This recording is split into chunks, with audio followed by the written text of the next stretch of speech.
So Diehards back again, doing a watch along, man. We watching the Knicks versus the Portland Trailblazers at 11 p.m. Man, what a freaking night this is! If we watch this game all the way to the end, this game is going to be over at 1, man. So are we ready for that? Are you guys ready for that? Are you ready to be up all night long? This is the summer league stuff here. They're putting up the stats for Quentin Grimes and Jericho Sims. I mean, they're putting on a great show, man. 24 points a game. Summer league is summer league. Is he going to do 24 points a game in the season? No. Okay. It's possible. He could. Jericho Sims, is he going to give me 13? No, because I mean, Mitch Robinson and those guys are going to be here. Isaiah Hardison is on the team too. But I mean, looking at these guys here, man, I wish I could play it, constantly. But these guys, look at them. This is the starting lineup. These guys, they know each other. They playing for each other. Yo, I love that practice uniform, man. That freaking summer league uniform with the blue and the orange. It kind of looks bootleg a little bit, like you can get that at Lot Less or something like that. But it's dope anyway. I'm just looking at some of the guys on the Portland Trailblazers. I didn't really get a chance to really look at the roster, so let me just do that now. Look at the roster, because I mean, when it comes to basketball, I like to look at other teams too. I like to look at how they just look at the game. Like just like when you go to like West Fourth and you just looking through the gate or go to Dykeman, pick it up. You don't know who's playing, but you're watching, right? And you're watching to see who that guy is, who's the player, who's the dude that's really good on the other team. You're scouting. That's a natural thing about basketball. You're just scouting. Also, too, you do notice the referees. Like shout out to referee. They have a young lady here as a ref here. You can see she's a little nervous. That's on tonight's official. Robert Hussey, Cheryl Flores, and Atalo Rahu, whatever. This guy Richard Jefferson is there. I was trying to catch him in the beginning. If you look at the beginning of the podcast, you can see a little glimpse of him before it goes over to the announcers. But we're about to get a tip off. I got to see if I can get some a points thing on here. Deuce McBride has the ball. Right now I'm by myself, so I'll do a little play-by-play since we're here. Top of the key to Jericho Sims, over to Fern Hunt. Back up top of the key to Quentin Grimes. Nice little pick by number 45 inside. Good offense going here with the Knicks, man. Wide open three-point shot for Fern Hunt there. That was a really good offensive sequence. So what's great about this team is that they know each other, so the ball is going to move. A lot of confidence. They're exuding a lot of confidence out there. So, I mean, right here on defense, the Knicks are picking them up 94 feet. Jericho Sims is putting on a press. Nice little steal. Jesus, the guy lost his handle. Nice little finish there by Darren Hunt. He was blocked in the mix, but Deuce McBride was right there to get the rebound and lay it up. They're keeping a tight pressure, man. Deuce McBride does a really good job of ball hawking. On the other hand, the Portland Trailblazers, they're trying to get into their half-court sets. It might be a little bit too complicated, like too many reads. The Knicks' hands are all over the defense, man. They got their hands everywhere. So they're communicating. That's what's important about what's happening with the Knicks right now. They're just communicating better, man. That's what's going to happen when you have a team that just knows each other. Aside from that, I'm just enjoying the basketball. Let's see what Portland's doing here. I don't know any of these players, so I can't really say who's who. Top of the key, same pro plays here. One person going one-on-one, and the other two guys go to the side. So it's not just the Knicks. A lot of the NBA use basically the same plays and stuff. Knicks are doing a good job mixing it up here, getting guys to move out of the way for spacing purposes and stuff. Nice give and go there for Deuce McBride. They had a nice wide open three-point shot from Jericho Sims with the pass. So the ball is like a hot potato for the Knicks, man. They just giving it up really good. It's great to see. Portland, on the other hand, I think they're a little bit too complicated for a summer league. They're running like pro sets. Jericho Sims looks like a natural running the ball up the court. And Quentin Grimes, Jericho Sims just brought the ball up the court and they handed it off to Jericho Sims and he nails a three-point shot in transition. Awesome, man. This dude Dice, whatever his name, Dice from the Knicks coach. I think maybe he might be the guy. Shout out to Johnny Bryant, but I mean, he's exuding a lot of confidence in this team. I don't know if it's an Asian thing. I don't want to come off as racist or anything like that. But he shows a lot of confidence, man. He reminds me a lot of Spoelstra. You know what I'm saying? It's not, man, I don't know if it's just the look, but just like the seriousness of it, like they take on his persona. So the taking on Tom Thibodeau's persona, the way that he's like just like kind of like angry all the time, that makes the team frustrated. But I do like Dice K. That I barely see him. That's what's dope about him. You barely see him, and he his reactions and stuff like that. You don't see it. You just see the execution of what's happening on the court, and you see him running out there, like you don't like the camera doesn't pan to him. Like for a guy like Tom Thibodeau, it pans to Tom Thibodeau. Tom Thibodeau's always pissed. He's always fucking pissed. So that I wish we can get away with, man. But so it's interesting. With Johnny Bryant, like if he gets another opportunity to coach somewhere else, that dude Dice, he might actually be the coach for the future for the Knicks. That's interesting. So anyway, I'm gonna see if I can get this score thing up here. What I was using before, I was using ESPN, but for some reason it's not working. I try not to use ESPN. So I mean NBA Summer League for the NBA, that's the best thing to use. So if anybody's out there listening and want to use that, use the NBA Summer League NBA page. It's the best. It gives all the stats and stuff. So scoreboard and this, that, and the other too. It's summer league, so things are not working as crisp as you would like them to. Right now, the Knicks are just straight pressing, man. Deuce McBride is a freaking beast, man. I feel sorry for this point guard that they got here. He's not a number 8. He's not a solid ball handler, as it is. And Deuce McBride has got his like fingers in his ass. Good switch there. Deuce is just a good defender, man. Oh my god, good rebounding, gang rebounding. Just we're seeing Grimes bring the ball up the court, straight up the middle. You can see the floor real well. Deuce McBride, little pick for Jericho Sims. Jericho Sims inside with a nice little power move. Again, Jericho Sims ends up. Quentin Grimes ends up wide open, the top of the key for the 3-point shot. The referee blows a call there. It should have been Knicks ball. We'll see what happens. Just play. Don't argue with these stupid ass refs. Let's see what this guy got to say. What are you talking about, RJ? They just showing clips of him in the referee camp. It's a desecration. I was talking to Tough Love today. I don't know if Tough Love is watching, but he goes by Tough Love. We were talking on DM, and we're just talking about just him being a referee is kind of a desecration of what they do. Referees. It's not an easy job, man. It's definitely not an easy job. Guys that take their job serious and really trying to do a good job. They want to make money. It's the greatest game, the NBA game. So to ref for the NBA is a big deal. So I mean, I've been around refs in rec leagues and shit like that, church leagues and that type of thing. And you catch these guys, they're like bus drivers and not a knock on bus drivers, but I'm just saying like they're bus drivers, they're freaking police officers and stuff like that. These guys have their own careers and stuff. So they already have their own hangups and stuff like that. They took their certification to be an NBA, to be a basketball ref. But they have their own hangups and they have their own job and their own stress and things of that nature. So it's different. They have other things going on. So you got to deal with that. A guy might not like Spanish guys. He might not like people from Brooklyn, or you might remind him of somebody, a passenger or something like that. People are who they are. NBA refs could probably be like that too, I would imagine. But I would hope that the NBA holds itself to a little higher authority there. Just because for the simple fact is actually like a full-time job. Like for real. But back to what I was trying to say is just that the whole union thing. I'm quite sure their union is probably really pissed off that Richard Jefferson is doing that.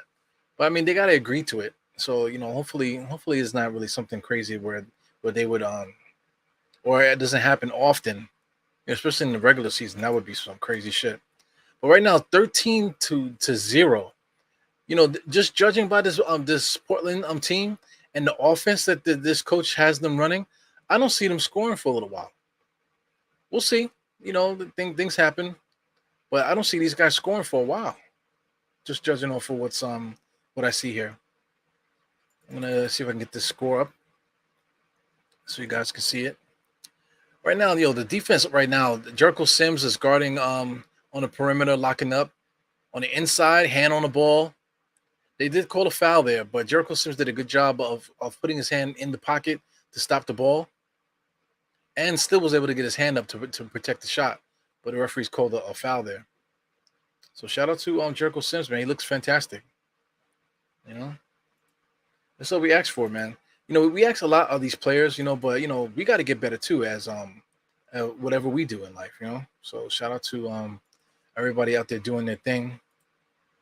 Yeah, but if you want these players to keep improving and this, that, and the other, then you need to look in yourself in the mirror and figure out what you can improve, and attack it with the same ferocity that you do on Twitter all fucking day, talking all that shit. So here we go. They still can't even make a free throw. So they haven't even made a free throw. They just missed two straight free throws. Portland. Here goes Trevor Keels bringing the ball up the court. Trevor Keels looks like he's trying to get himself into shape. His legs look a little dead. Nice little drive there. I don't know what's up with Trevor Keels and his ability to make layups, man. I feel like his energy, his legs just die underneath him, and he's not able to get that ball over the rim there. He just made a nice little easy layup. Like it looks strong, whatever, but he just was not able to get the ball over the rim. Like he attempted the layup a little bit too close to the basket.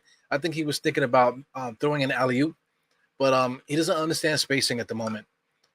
Confidence is something going on. With him. You can see his energy. He's huffing and puffing. He's looking around. He's doing this shit. So when you're doing that, that means that adrenaline is taking over. So he needs to calm down, man. He definitely needs to calm down. You definitely can see the skill in him. So this Portland team finally scored 13-1. They're getting their points at the free throw line. Knicks are playing really good defense. For those that are wondering, I'm not drinking any beer. I do have my favorite caffeinated beverage here.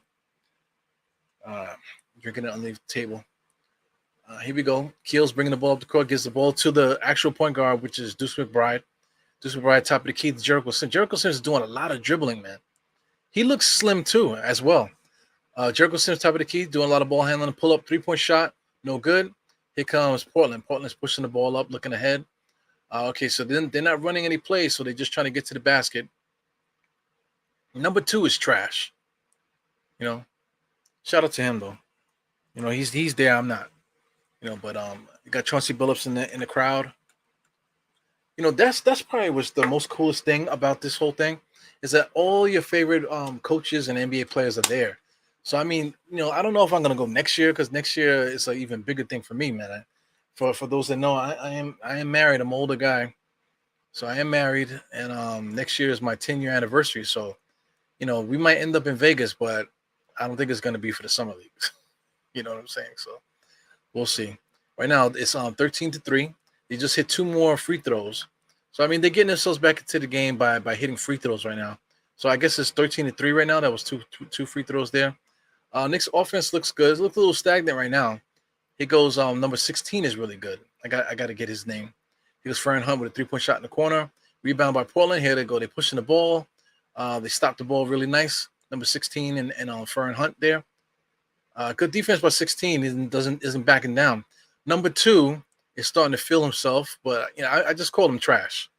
He has like a hitch in his game. I'm not really feeling that. Here goes Gene Montero's in the game right now. Montero, top of the key, running the point. Knicks are trying something different now. They just kind of like patty cake, moving the ball around. All 5 guys are on the perimeter. Fern Hunt just throws up a 3-point shot and it goes in. So I don't like that. That's like some park shit where all 5 guys are standing by the 3-point line, passing the ball back and forth. I don't know about that. We gotta see what that's about. While you're watching these games, guys, like just imagine who's actually gonna play. See, like Quentin Grimes is the shooting guard, so I can see what's the name, RJ in that role, and he just pulls up for a 3. That's not a good shot. He just like turns around, spins, and just pulls up with a contested 3-point shot. It's not really a good shot there. So I can imagine RJ in that role. You know what I'm saying? Or that could be what do you call Julius? Grimes is playing like the Julius role. When Quentin Grimes, Deuce McBride runs up the court, that could be Jalen Brunson. And when Fern Hunt does something, that could be RJ. So just imagine your favorite, not your favorite, but just like the main players and how they would fit in this style of offense that you see. Because this is definitely some of the stuff that we're going to be running this season. Jericho Sims just got caught backpedaling there. He got pushed off when the guy went on his pivot. All right, Montero's right now, he's running the point, number 77. Top of the key, cross-court pass there to the corner for Fran Hunt. That's number 16 doing a little herky-jerky dribble. Montero's running the offense up top, directing traffic. Top of the key, three-point jump shot. It's good. So, I mean, the Knicks are trying to run little half-court sets. They're trying to communicate with each other. But I think the way that they started the game, that's just the way their bread and butter. So, that's something to look forward to. So, number 16 is really good, man. I got to get his name. Number 16, let me look that up here on the thing here. Number 16, what is his name? I believe that's Jeffries. Yes, that's Mr. Jeffries. Jeffries is a good player. I'm keeping my eye on him. I don't know if he's going to be a G League guy or if he's going to end up on somebody else's club, but he's really good. Very active defender, athletic. He does a lot of good things out there. I really enjoy watching him play. So anyway, let me gotta make this a little bit bigger just so I can see this box score stuff. The problem with that is when I make it smaller, you can't see the actual score when I do put it up there. So come on, NBA things, stop fucking with me here. All right, at the moment, right now, this is still early in the game here. Farron Hunt has 6 points. You got Quentin Grimes has 5. Deuce McBride has 5 as well. You got a 3-point shot there by Gene Montero. Quentin Grimes is just a 3-point shooter, man. 1 for 4 right now. So I mean that's what he does. He's a true 3-and-D guy. Definitely a good ball mover, good ball. He's handling the ball pretty good. But he's not going to do too much creating, as dribbling, and driving and stuff like that. Everything with him is attempting those 3-point shots. He's 1 for 4. So you got to deal with that. Guys that are just 3-point shooters, they're not going to shoot 50% for the whole year. So 25% now. If he hits another 3, or if he hits 2 more 3s, all of a sudden that 25 will turn into like 40 to 50%. You know what I'm saying? So it is what it is. But Daquan Jeffries is that guy's name. He is really good. He doesn't have anything on the box score at the moment, but he is a very good basketball player. Gene Montero right now, I'm anxious to see him running the offense. So we'll see how long Dice keeps these guys in the game. Right now, seven minutes for Ferron, 7 minutes for Jericho and Quentin Grimes. Deuce McBride got subbed out. Also, Trevor Keels got subbed out. So that's where the minutes is coming from. Jaquan Jeffries and Montero came in for those 2 players. Yeah, man. So here goes Farron Hunt. Farron Hunt is a good basketball player. He might have got jammed up there trying to save the ball. He looks like he's good. So he goes coming up the court. Portland Trailblazers have the ball. So ball is in. Number 6 gives it to their point guard. Their point guard is number 46 being guarded by Gene Montero. Montero picking up full length of the court. 44 is guarding the shooting guard at the moment. 42, nice little pick. In no man's land, throws up the shot, gets blocked partially. Here goes Farron Hunt, full head of steam. Inside, nice little finish with the left hand. So Farron Hunt, one of his skills is finishing in the open court. So that's something that's really going to help a lot with what we do here. You can see Cam Reddish in that role too, finishing the open court. That's what he does well. Nice little steal there by Gene Montero. Was able to get his hand into the passing lane there. He really charged. I wonder what the referee called. The referee called charge? No, the referee called the blocking foul there. But Montero might have charged. He was looking to get the foul rather than try to make the layup. So I mean that's something that I just can't stand. So, you know what I'm saying? As a basketball player, you always gotta play to win, man. So playing to win to me means that you have to score. You have to try to score. Waiting for the referees to save you. With the foul, you can't do it. You cannot play that way, man. So I mean, the guy's a good free throw shooter. That's one thing. I think he just knocked down his 2 free throws there, or 1 free throw. My timestamp for those that are paying attention is 2:12. So Montero just missed his second one. Good defensive awareness, was able to get out there to at least aggravate the ball handler. Number 20 was caught sleeping there. Here goes the Knicks. Every time the Knicks get a rebound, they're looking to push the ball, which is good. Quentin Grimes never saw a 3-point shot that he wouldn't take. He almost pulled up just now. Deuce McBride had to snap him out of it. Here goes Montero going one-on-one, was able to get on the inside. High arcing layup off the top of the backboard, no good. Number 20 is pretty good, too. He's a rough and tumble guy on the Knicks there. That's Potter, I believe his name is. Tough dude there. Uh, Knicks are really doing a great job getting the pass lanes, man. Grimes just got a steal. He was able to finish over his head. Instead of just making the left-handed layup, he has to go behind his head with the right hand on the opposite side. It's ridiculous. Shout out to Jet Life for life. Shout out to Geraldine as always. Shout out to Faith Life Sports as well, man. Thanks for taking a look. Thanks for anybody that's taking a look, man. I enjoy the Knicks, guys. For those that are taking a look, this is summer league. Most of my viewership comes in during the summer. Yo, Deuce McBride got that point guard on the Portland Trailblazers spooked, man. So because he keeps dribbling off his feet. So anyway, good individual defense. Ferron Hunt played good man there. Was able to disrupt the Portland's ball handlers for them to throw the ball straight out of bounds. So you can see the frustration as they be showing a close up now. You can see the frustration on the faces of the Portland players because the Knicks are just playing really great defense right now. The score is what 24-9. That's the correct score on the board there. Yeah, but what I'm trying to say is that for those that are popping in, I usually get most of my my subscribers and most of my views during the summertime for things like this. So I appreciate all the new subscribers I've been getting and since the off season started. There's been a lot of you guys coming on here. Please stick around, man. Dynix podcast. I usually like to go on by myself. I do have guests from time to time. Me and State have Die Hard State of Mind. We do that together. Some other guys too also pop in and this, that, and the other. I like to do interviews with people and stuff. So stick around. Please subscribe if you're not subscribed already. And let's be friends. You know what I'm saying? Let's get to know each other. Let's be friends. You know what I'm saying?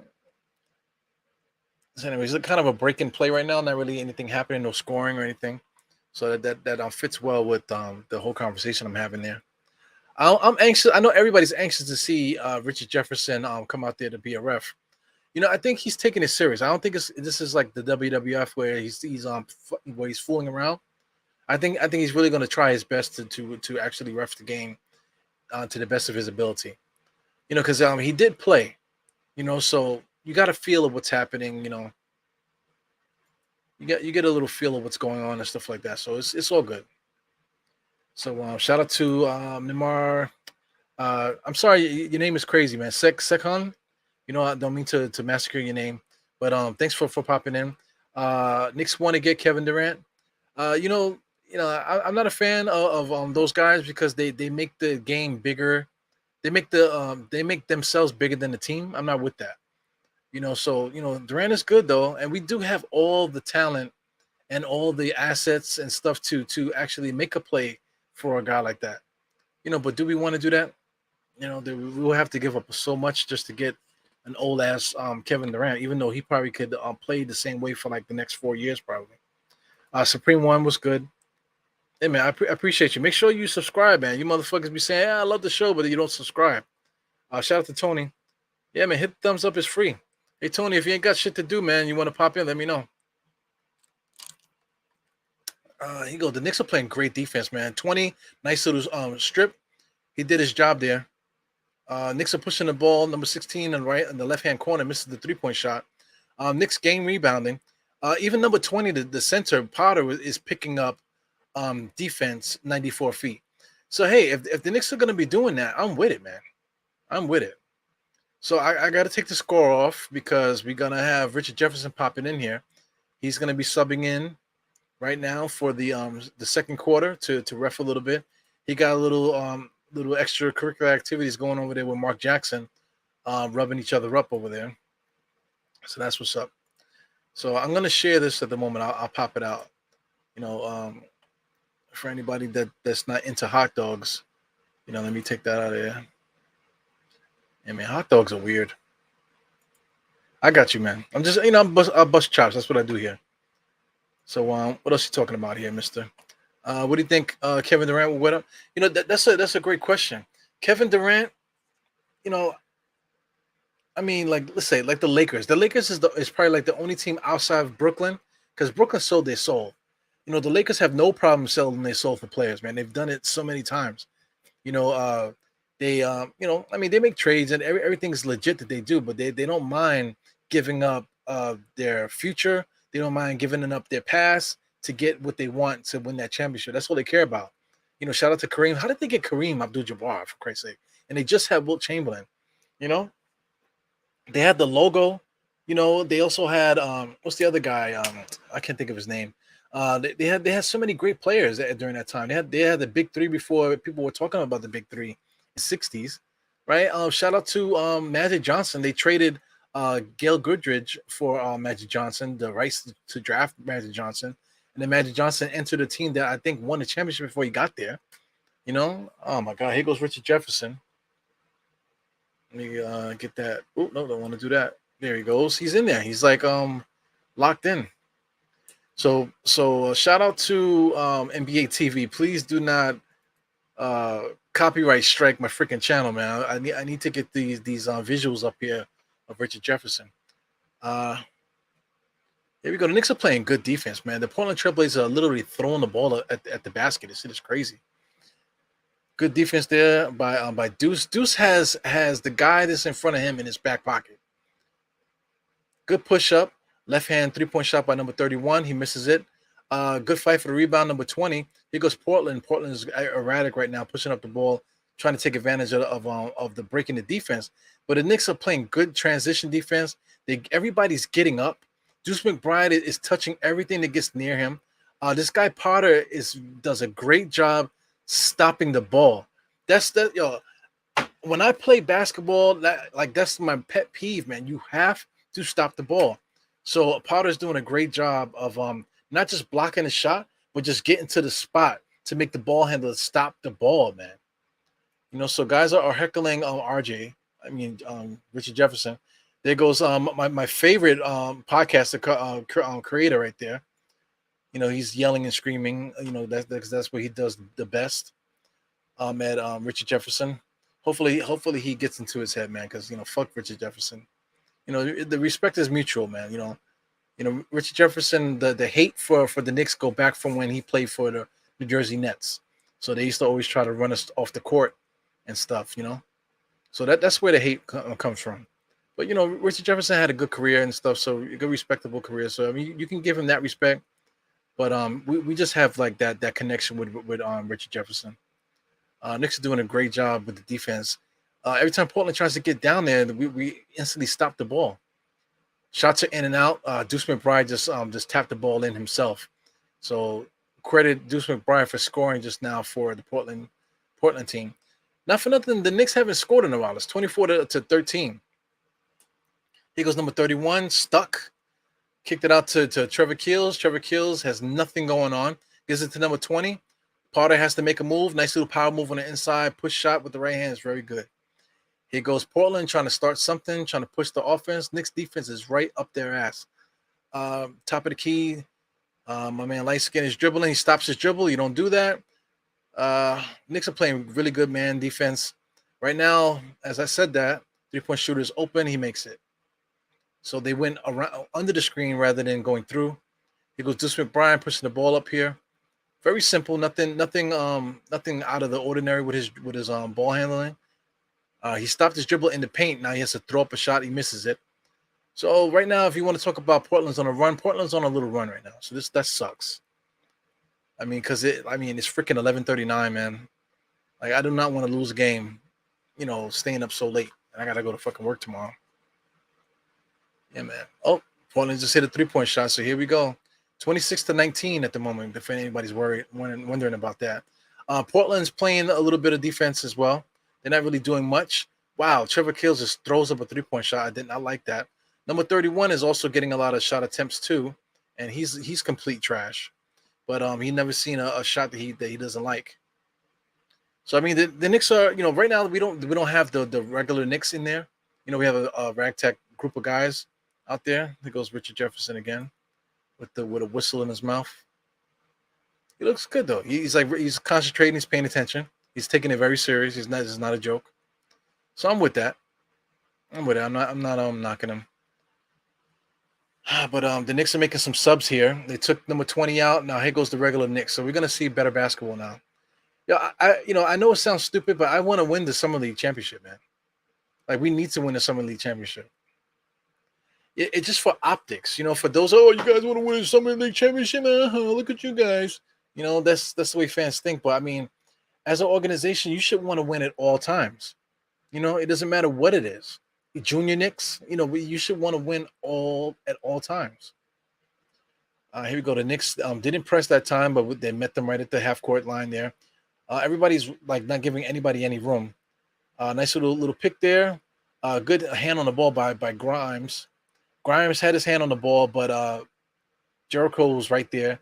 There's always somebody in the pass lane. There's always somebody pressuring the ball right on top of him. So that's a good sign. We all hope that the main club is able to do this once the games start being for real in MSG. We're hoping that we're able to get this to match this defensive intensity. Because right now the whole purpose of this whole summer league thing is to have videotape of what we want to do, what we do well. Something to build off of. So right now Portland is scoring a lot. They just hit a 3-point shot, contested though, so you'll take that. Knicks are moving the ball pretty good. Quentin Grimes is just chalking up 3-point shots. This is what I don't like, man. When it starts getting to just shooting 3-point shots and you're not making them. Let me take a look at what Quentin Grimes is doing as far as shooting threes and stuff. Quentin Grimes, he is now 1 for 5, 3 for 7 from the field. So I mean that's what it is, man. The guy, he's only shooting threes. He's 1 for 5. You got to deal with that. The guy's not going to be lights out shooting every night. So you're going to have to deal with the 1 for 5s, and then maybe he might go 2 for 3 in his next 3 shots.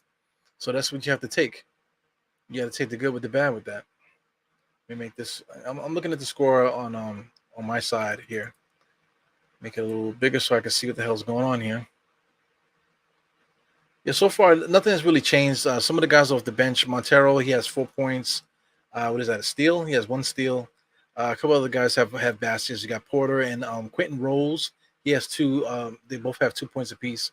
Farron Hunt has 8. Jericho has none. Quentin Grimes has 7, and Miles Brad has 5. So outside of the defense, the Knicks are not able to generate offense right now. So this Portland team done caught up. So we're talking about 28-23 right now.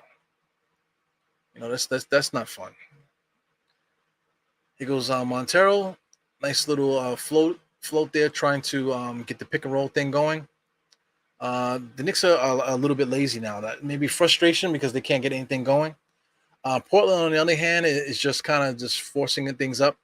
This guy that keeps shooting on their team is number 2. Like I said, number 2 is completely trash. Like he needs to figure something out. Number 2, he looks like he reminds me of an old Nick. I can't think of his freaking name right now, but he definitely reminds me of an old Nick.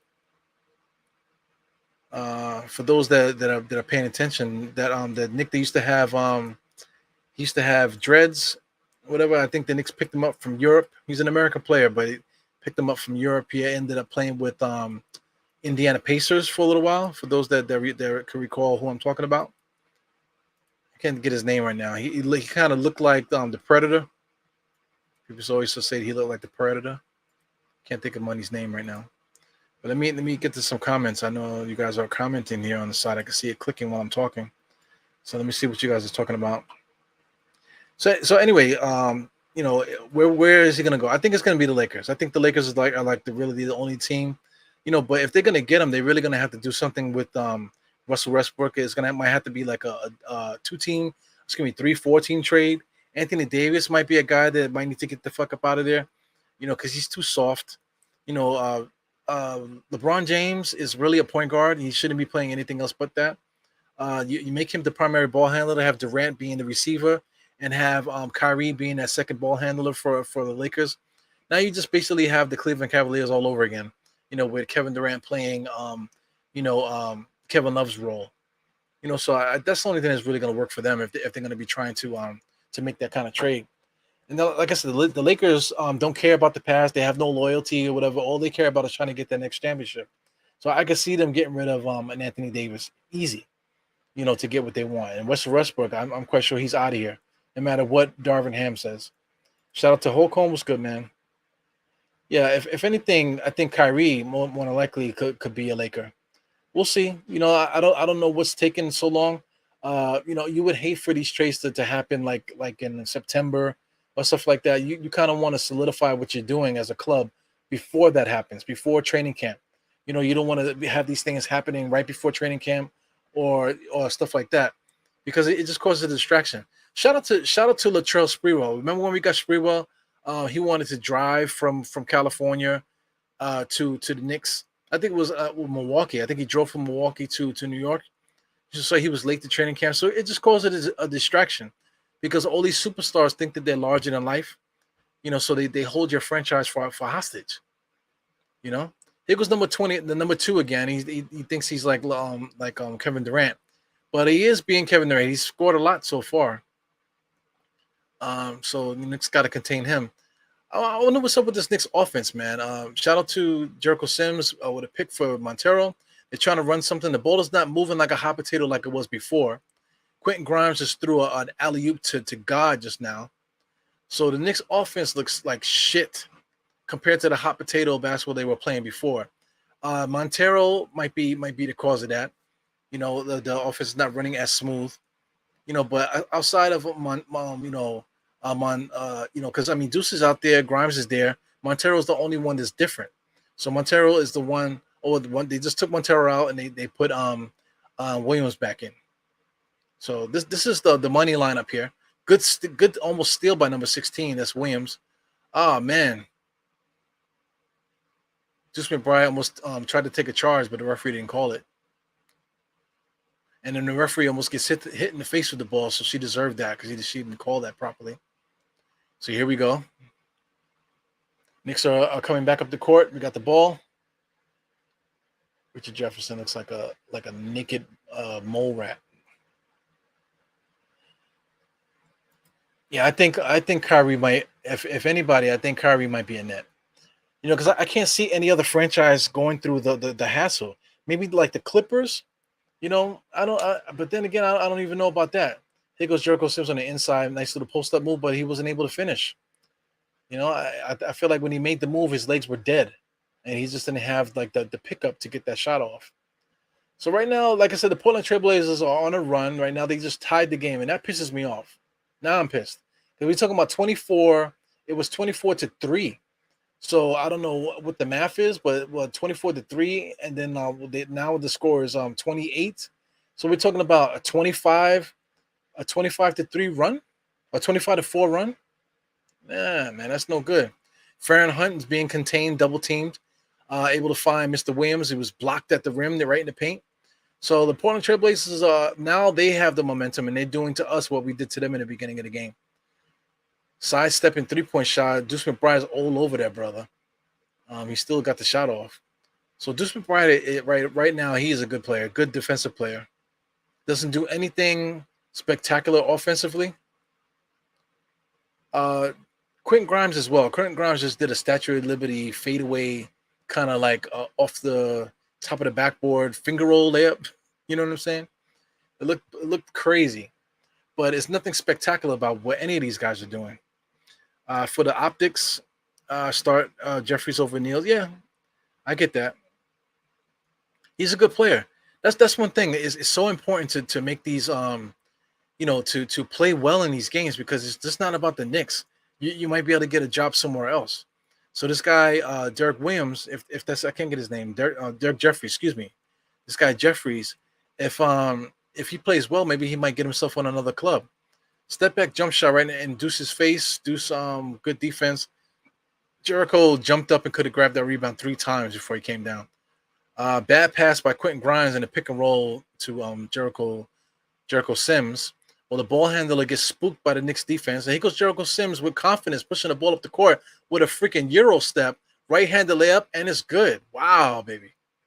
Wow, Jericho Sims looks very, very, very, what they call it, spry?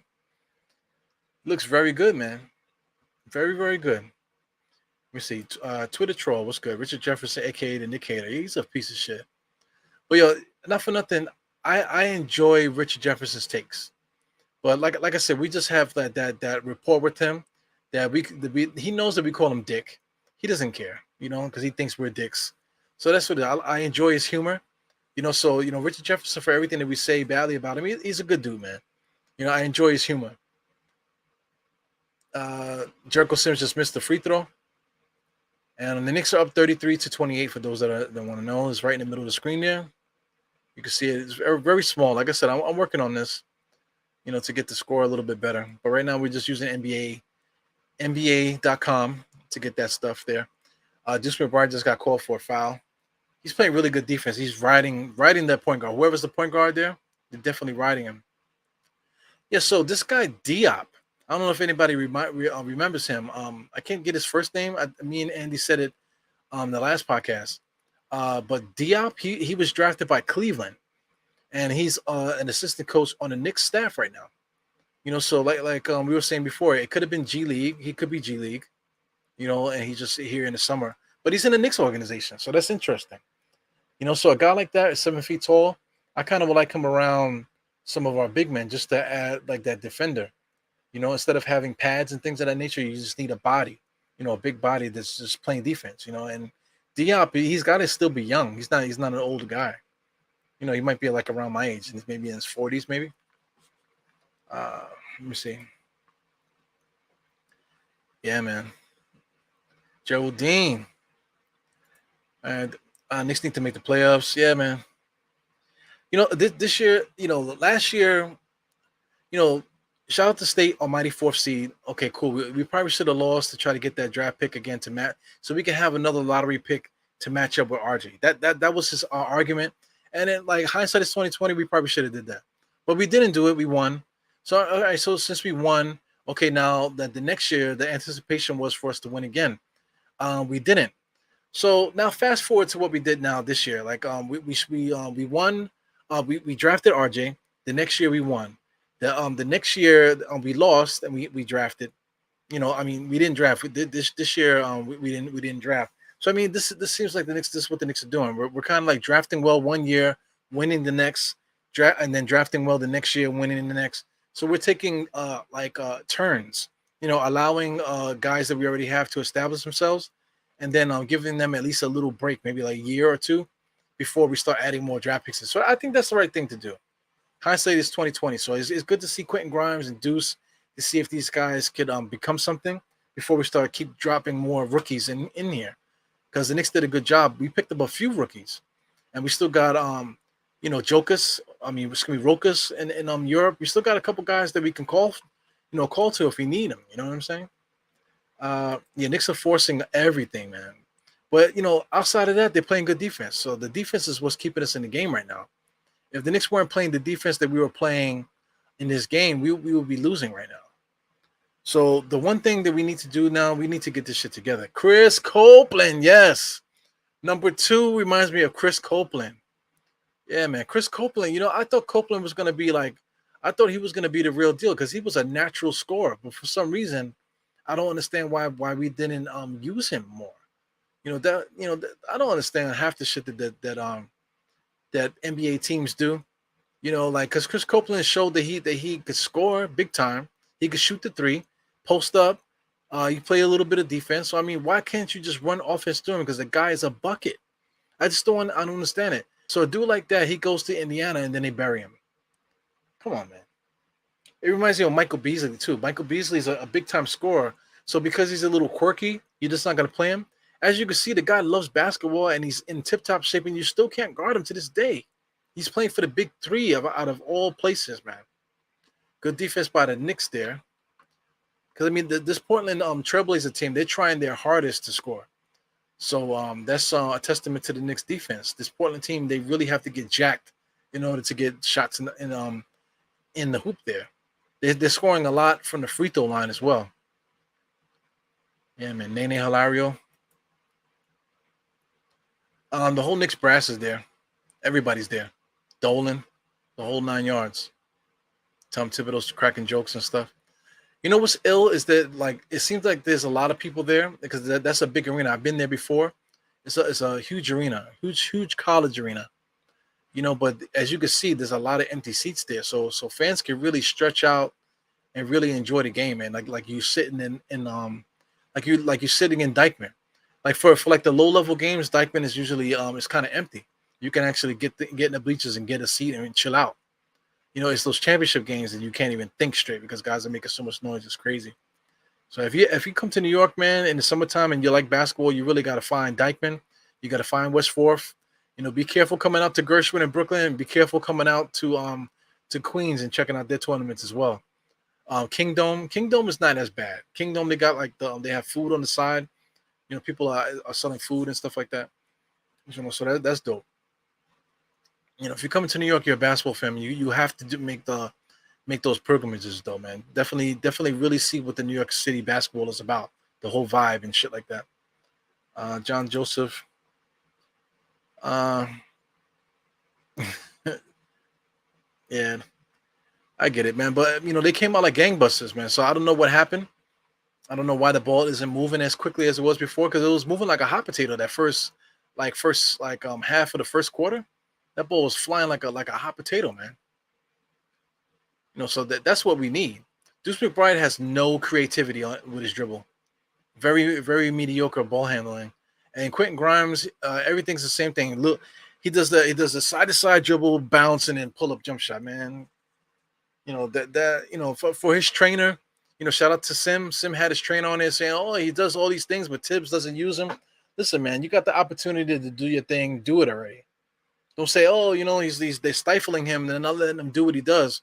Listen, every time Grimes gets the ball, he does the same thing. Side to side, step dribble, and pull up 3-point shot, man. Get the fuck out of here. So there goes number 2. Wow, number 2 throwing the little babies sign there. 36-35. Knicks are up by 1. So, man, that dude is doing his best Chris Copeland impersonation, man. Fuck that guy. Here you go, Quentin Grimes again with the same move. Change your direction dribble. Change your speed dribble. Scoop layup, trying to go high off the backboard, and that Portland defender just threw that shit out of bounds. So right now, Quentin Grimes is not necessarily playing a good game right now. Let me see what his shooting is. I know you guys can see it on the screen here. He's 2 for 7 from 3-point range. He's 5 for 10 from the field. See what I'm saying? You hit a couple jump shots now, it goes from 20% to 28%. So now at the end of the day, you might say, "Oh yeah, he shot pretty good." You know what I'm saying? But you got to watch the games to really find out the whole full story. So the Knicks in general, I'm just looking at it briefly. I can't really see who scores what, but we're not shooting the ball well. Keels is a waste on offense. Hunt is just not translating it the way that it was before, the way that he played that first game. Jericho Sims is very quiet offensively. Grimes is the only one really scoring. Nobody else is really attempting shots like that. So that's why we're losing. We're losing because we just don't have anybody that's capable of making a shot right now. Yeah, so Diop is leaving the Knicks for a job in Africa. Okay, I get it. The Africa does actually have an NBA league in Africa right now, which is dope. Shout out to J. Cole. J. Cole is playing for that league. I don't think he's playing for that league now, but he was playing for that league last year.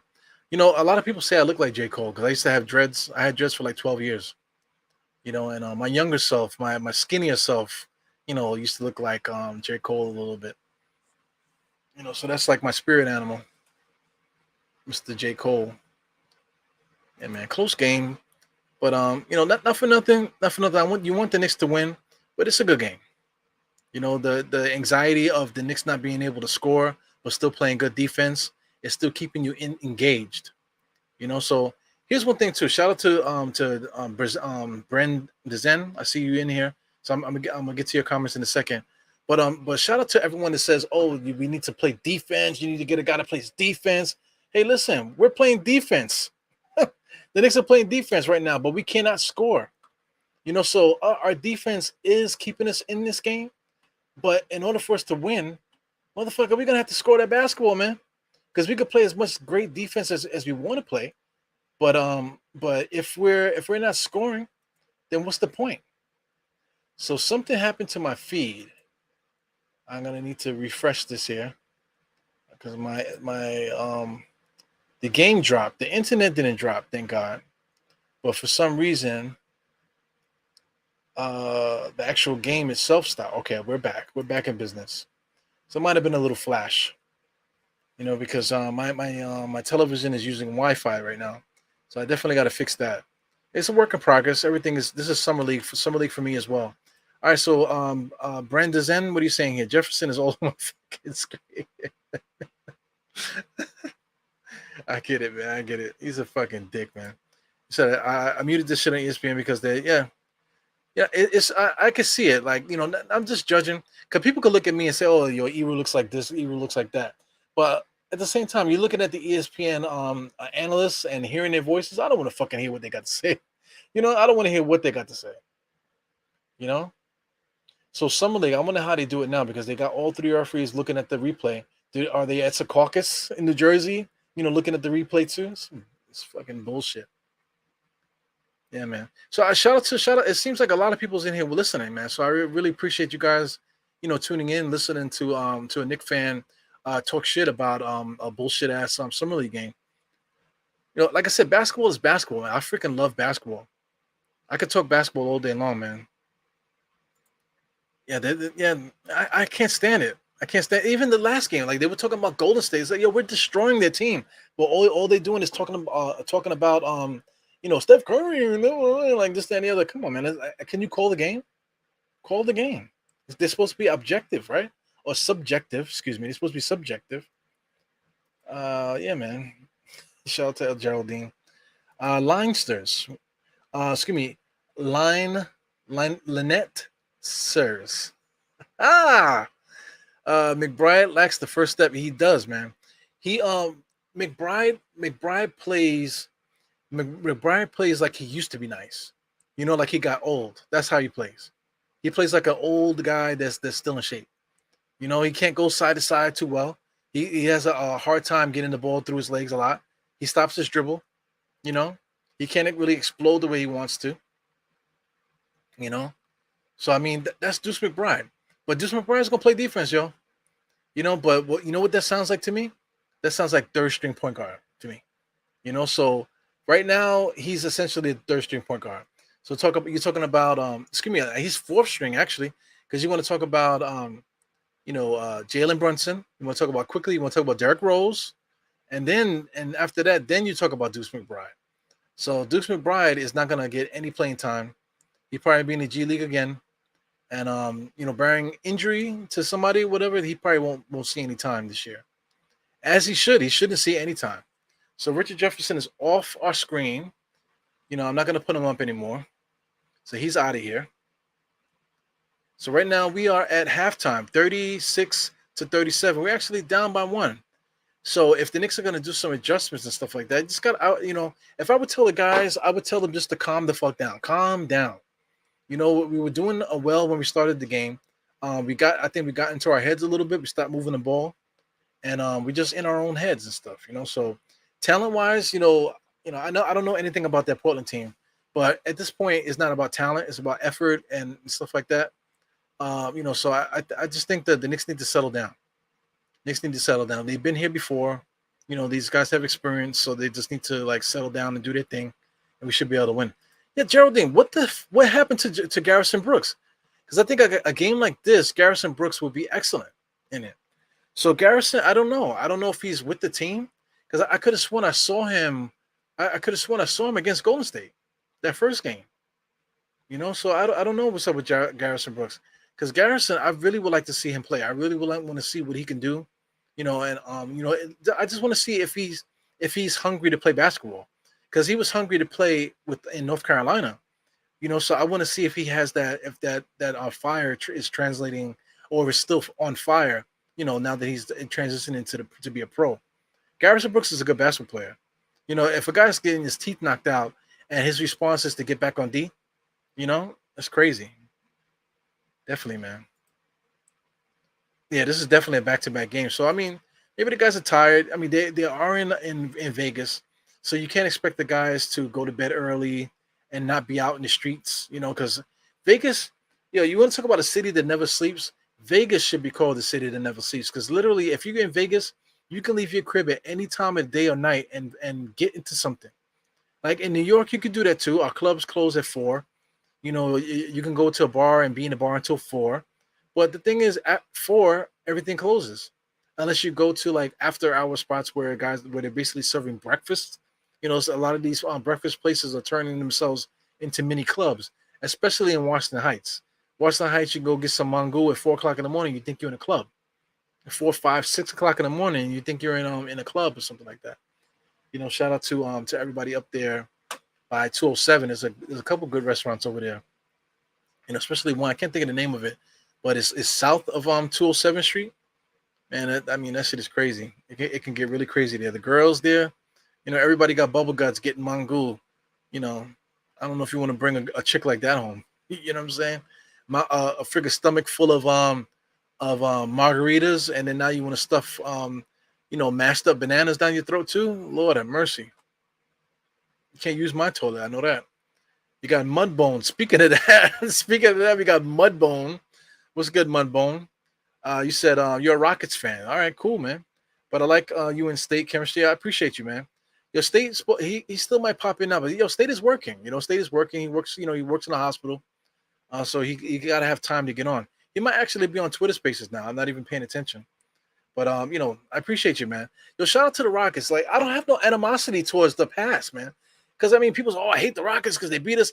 That was in 1994. There's some kids here that were born after the towers fell down, man. You know, respect the dead, 9/11, 2001. They're kids that are playing now. They were born. They weren't even born when the towers fell. You know what I'm saying? So we're gonna be talking about 1994 and Houston Rockets. Come on, that shit is such a like a long time ago, man. You know, it's like a long, long time ago. Indiana, like people that I hate Indiana, I hate Miami. Yo, man, we haven't had a rivalry since the 90s, fam. 20 something years. Nickel State, I talked them up. State, you off work, man? Oh, I talked you out. My bad. Nah, I was actually I'm watching the game on my phone, and I like what I see from Quentin Grimes, man. I like what I see from Grimes. I like what I see from Deuce. Deuce not ready yet though. Like he's not an NBA point guard right now. His offense is clearly lacking behind his defense. Jericho Sims, love the guy. Hope to have him back. Um, hope to have him back. Glad to have him back, actually. Uh, I like what I see, man. I like what I see. I want to go undefeated, though. That's the main thing. Yeah, I want to man. go undefeated.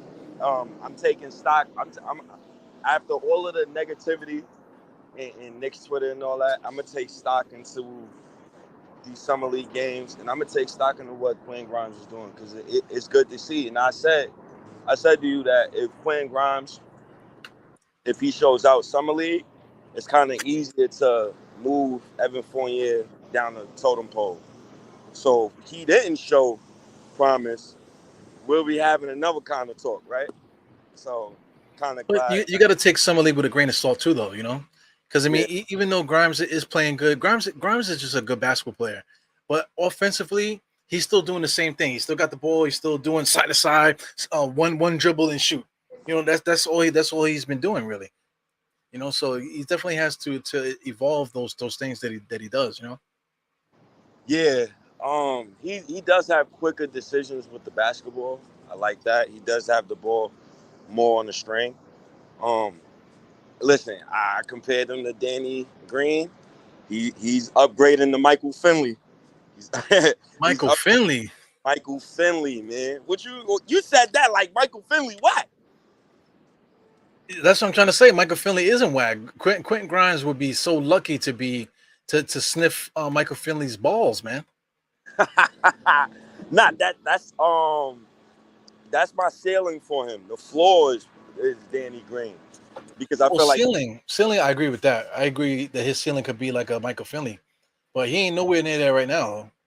not right now. If we trying to be realistic, I'm not going to put those expectations on Quentin Grimes right now.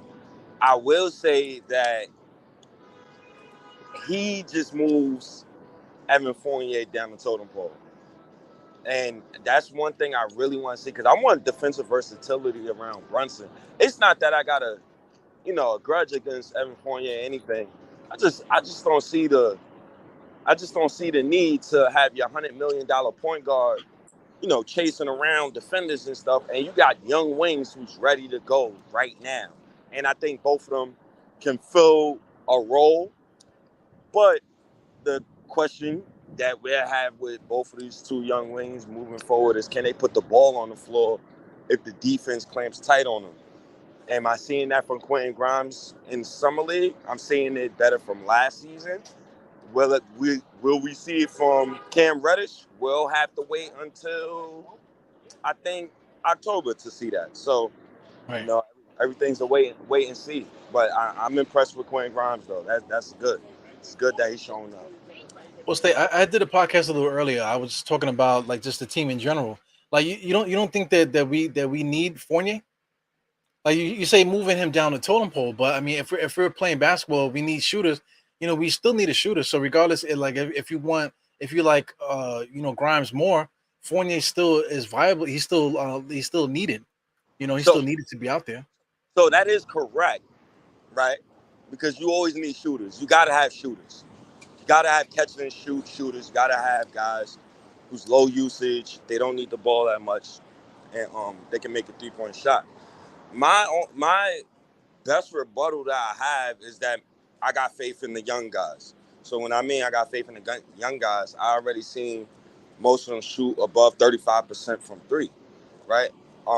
Cam Reddish this year, I think he was about 35% from three. RJ, I believe he was about 30. I think it was like 31% from three. I think that's not going to stay the same, right? Randall was 31% from three. I don't think that's going to stay the same, right? Because we got Brunson. So I feel like Brunson should make the game easier for everybody. I feel like everybody's percentages is going to go up from last season.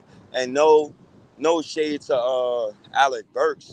He tried his best, but he didn't put a lot of guys in positions to succeed. And that's not even on Burks. That's on Tom Thibodeau. So, Yeah, because Brooks is not a point guard. yeah. And so, we going into next season, and I just got faith that um Reddish and Grimes could really fill that role over Fournier. Now one of the main things is defensive versatility, right? I love the fact that Andy always big up his guy, Evan Fournier, right? And Evan Fournier is 6'6", but at the same time, 6'8". yeah, like 6'6", 6'8", No, same he's shit. 6'8". He's about the same height as Julius Randle. He's about the same height. Oh, so you got 6'7", 6'8" in shoes. I bet you don't play basketball without shoes. But the problem is, I just got a full season sample size of him and his defensive versatility, and it's not going to work.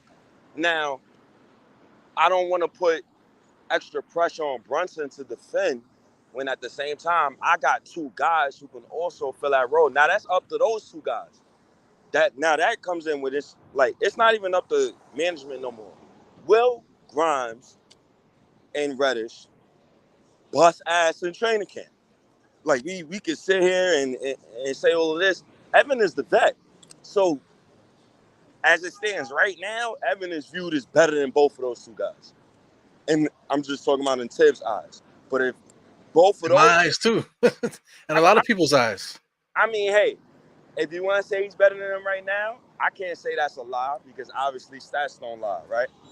But at the same time, defensive versatility, what you have on the team right now, you got a small, well, he is small. You have a 6'1" point guard, and just the switchability, man. That you see Grimes today, switching on everybody. He's tough.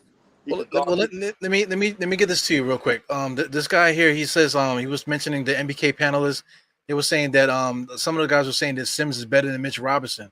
So I mean, that's the same situation because you're saying Grimes is better than Fournier, but the way that Grimes, I mean, Sims has been playing, Mhm. I could say that Sims just pushed Mitch Robinson down the pipe. Yes, in a sense, yes. Sims has been playing well. The only reason why I fight back against it is not necessarily even Mitchell Robinson. It's optics, and we know how the Knicks play, man. The Knicks always been optic driven. Um, MSG Politics is undefeated. You just paid Mitch $15 million, So I don't think the Knicks will bring Mitch off the bench. But at the same time, we can't scoff at that because Mitchell Robinson has never been a guy to say, I don't want to come off the bench. One. Two, Mitchell Robinson sometimes give me the same numbers starting and coming off the bench.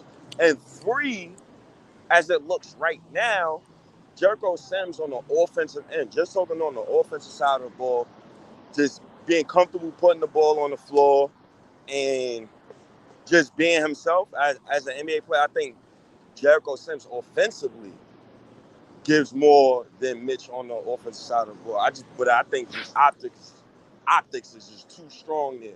And then Tibbs really advocated for Mitchell Robinson, so I think those two things come into play. Those three things come into play. Well, the reason I bring it up because like everything you said just now about Jericho and about Grimes, it's the same thing. You just said because they both they're legit in the same situation. Because Cam Reddish, Grimes, and Fournier, that's the trio. Well, on the other side with the centers is Sims, Isaiah, and Mitch. It's the same thing. Optics, Yeah. potential. One guy is good at offense, one guy is good at defense. It's the same conversation.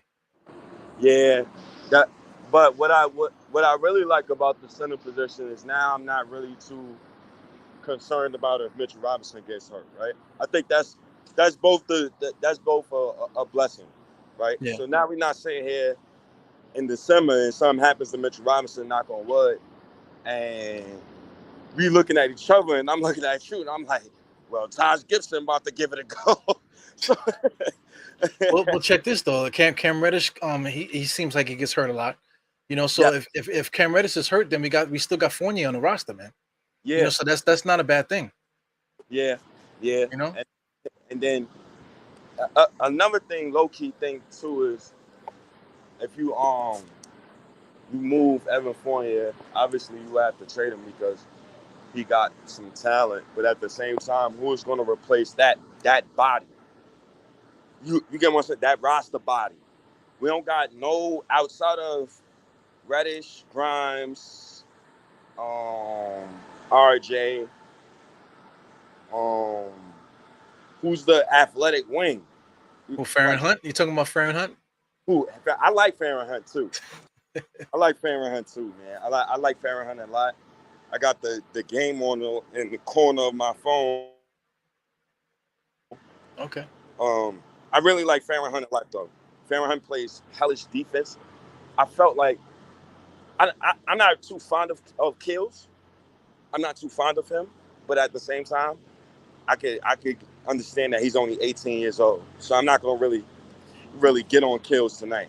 Well, Kills for some reason I think like something's wrong with his legs. Like he'll make a good move and then he'll get in the paint and then his legs just die and he can't get the ball out of his hand. Yeah, it's one. He's a baby though. Probably strength. No, he's 18. Hand-eye coordination. Once again, he's 18. And he just needs some seasoning. He needs some sazon. Kills is a guy. I don't even want to. I wouldn't even want to talk about him until like 2024. That's when we're gonna really be talking about Kills because the roster moves that the Knicks make. I don't foresee all of these guys surviving personally. Yo, Trevor Keels is younger than my son. Yeah, he's mad young. He's mad young, bro. It's crazy. He's mad young, bro. Mad young. Need way more stats on his game. Yeah, he needs a little bit of everything, man. That's amazing, man. This the way life is, man. We talk about basketball year after year after year after year. Next thing you know, you're the fucking old guy, and then there's dudes that you can just look, you remember the year that they were born, you know what I'm saying? 2003 was a crazy year for me. So I remember 2003 like it was yesterday, but that shit was, like we're saying, is 18 years ago. That shit is crazy. Yeah, 2003. That 2003 was such a long time ago, man. I'm just say, what were you doing in 2003? Wow. 2003, I was getting ready to go to high school in my freshman. Look at that shit. Jesus. But you see what I'm trying to say? Like all the arguments that these guys be having on Twitter, everybody's all mad at each other and all this, that, and the other. for stupid shit, like because they're trying to get clout and all this other stuff. But I mean, like time goes by like it's nothing, man. Like these guys, like let's say you was going into high school 18 years ago, but these guys were in high school like 2 3 years ago. You get what I'm saying? Like that 10 years will come very quickly, and then they're gonna be looking at the basketball through your eyes. Add some more time, they're gonna be looking at basketball through my eyes. But they don't see that foresight. They just only see what's happening now. That's why I'm really. That's why sometimes, not all the time, I really try not to dismiss younger Knicks fans' takes or younger NBA fans' takes. Like I try not to be that older guy who's grumpy and don't really want to listen to them too sometimes. But you gotta kind of do it sometimes, man. Because I can't. I'm gonna give you an example, yo. Any Knicks fan under 20, if when Carmelo Anthony became a Knick, you was 10, 11 years old. So it's like the NBA back then is way different from the NBA right now. So sometimes you can't tell me certain things, and I literally watched the shit when you was 11 years old. You're not gonna intake the game the same way I'm gonna intake the game. Yeah. But let me add to what you're saying. Like with like they only remember Carmelo. They remember from Carmelo to now. But I go back to Bernard King. But I never disrespected the stuff that happened before Bernard King. Like I never seen what's the name Dr. J. Dr. J was still playing when I was young. But I didn't remember him when he was like winning championships. I didn't understand basketball at the time. So I never seen Dr. J play like that. So I'm not gonna say, oh, Dr. J was trash. I just don't understand where they get that from. They say like they just totally disregard whole eras just because they weren't alive to see it. That's is what aggravates me, because like I said, I never did that. I never seen Kareem Abdul-Jabbar play in his prime. I saw him play as a 40-year-old, but I didn't. I never saw him play in his prime. So I can't say that he was trash because I never seen him play in his prime.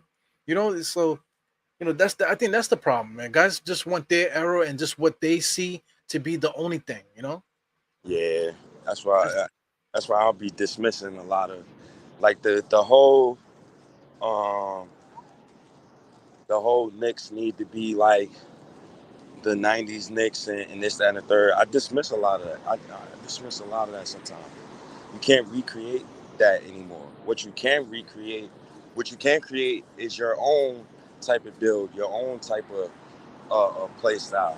I think the one thing though that's always, and this is in all sports, I think you always win a championship going back to the roots, right? I think it's always going back to the basics.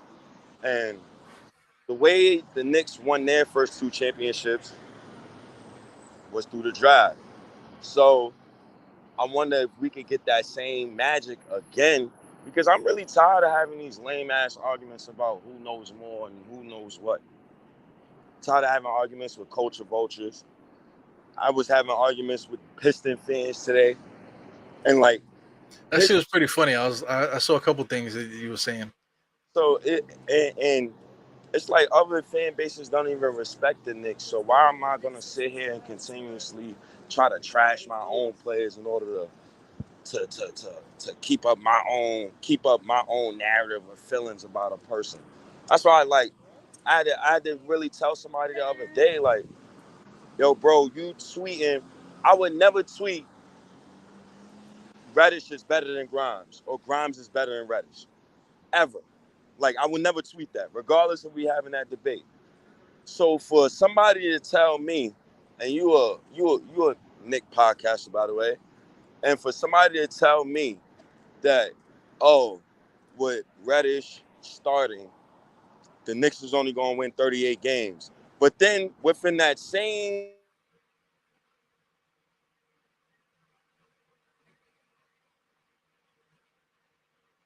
Within the same breath, I think you're in the Matrix. I'm not sure if you guys can hear understand, him. my bad. Like, how Yeah. does that work? I really don't understand that sometimes, honestly. Like it's okay to be wrong sometimes. Like, you know what I'm saying? Like, but don't be trying to bleed that narrative over to how you feel about players, man. The whole Cam Reddish and Quentin Grimes versus argument is disgusting. The whole the arguments between our players, man. We gotta start respecting these dudes, man. You haven't heard me disrespect Randall on a pod. You literally disrespect him in weeks. Yeah, I mean, a lot of this disrespect is needed, but it's like a lot of it is like the gang mentality too. Like let's say if you do it right, you say, oh, like Julius Randle's trash, but then you got like 40 people that follow you, that take it to the next level, and they make the energy really toxic. You know what I'm saying? But when you originally said it, you didn't say it with the intent for it to be like that.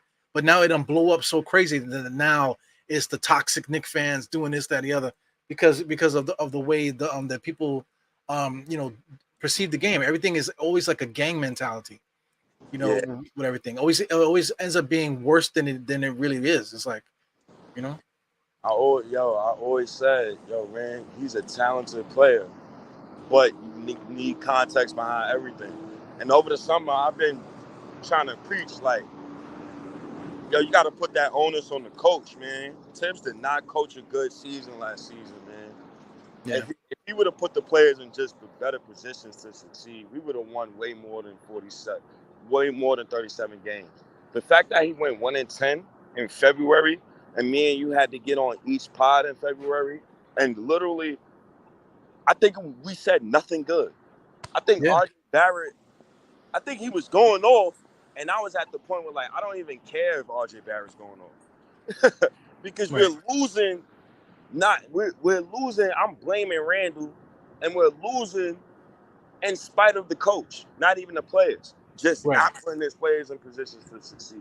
Right? If you had Ty Lue, you think the Knicks would have not been in the playoffs? We had But Udoka. Udoka had the same record as the Knicks. Remember that? And then we yeah, hit, and look what happened. It's all look about well, look at the adjustment. year before with Nate McMillan too. Nate McMillan embarrassed Tom Thibodeau in the playoffs. Yes. But even though we saying that, me and you both saying that we in agreement. Remember, you was arguing with Anthony Donahue and then the Knicks fan TV and all that. They say, "Oh, you guys are what do you guys want Tibbs to do?" This and that. It's like it's always some fucking bullshit. Like you have that thought in your mind, and it becomes like a gang thing. Oh, look at you guys! What you want to do? You going to fire the coach again? When are we going to start? You know what I'm saying? It's like, yo, can you look at the situation for what it is and then call it for what it is? Why does it have to be some emotional shit that goes with it? Like Tom Thibodeau, for whatever he is, you respect him and this, that, and the other. Yo, man, he's coaching like pure dog shit. So he needs to be told that. Everybody needs to let him know that he's coaching like pure dog shit. Just like Julius Randle, you playing like shit. Everybody needs to let him know. I just lost my light. But you get what I'm saying? Like everything is valid for a time. You know what I'm saying? Like everybody needs to get the venom. Yeah, Not just sometimes or convenience. we can make excuses all we want. Ain't gonna be no excuses next season, man. Word Ain't no, up. ain't gonna be no excuses next season, man. You got $100 million man at point guard. You got this supposedly great coach. I'm over here, got the RJ Barrett pom poms, calling him a Hall of Famer. All right, win 50 games. I mean, it shouldn't be hard. That's a 13 game improvement. The only thing that's holding me back from really saying 54 is I need to see Grimes or Reddish start. That's when I could really get on the all right. Yeah, the Knicks is building something. We trying to do something. Because it's all about the future for me, man. Everybody can say and complain, but at the end of the day, like that complaining energy then left my body I say 2 weeks ago. 2 weeks ago. 2 weeks ago, literally 2 weeks. No, but like when we talk about sports, complaining is all a part of it, though. So I mean, even if it gets crazy, like I went off the deep end the other day, right? You know what I'm saying? But I mean, that's just a part of it. All of that is a part of it. You went off on the deep end on me a couple times too. So I mean, it just is what it is. That's the nature of this whole thing, But I Man, mean, yeah, winning cures all, man. yeah, Winning cures all, man. Regardless, winning cures all. But yeah, I specifically, and last thing before get out of here. Like I told somebody earlier, he was like, yo, doesn't matter who the Knicks are winning with on the floor. And I told him yes. And the reason why I said that, I told him, I said, when you're winning with these players that we got now, if you got RJ, Randall, Brunson, and all of these guys up on the contract, and they're young, they're only going to get better. There's no fucking way these dudes come in next season worse. So if they only going to get better, and I feel like the kids are going to improve, and I feel like Mitchell Robinson is going to be worth every bit of that penny, then let's see. I think I firmly believe, diehard, the Knicks come out of next season, they start the season with a lineup. No, fuck a lineup. Just a rotation, you know, the usual Brunson, RJ, Mitch, Randall, you know the usual. Yeah. But they play Obi, Quick, Grimes, Reddish. I just named 8 players. Damn, who's the ninth?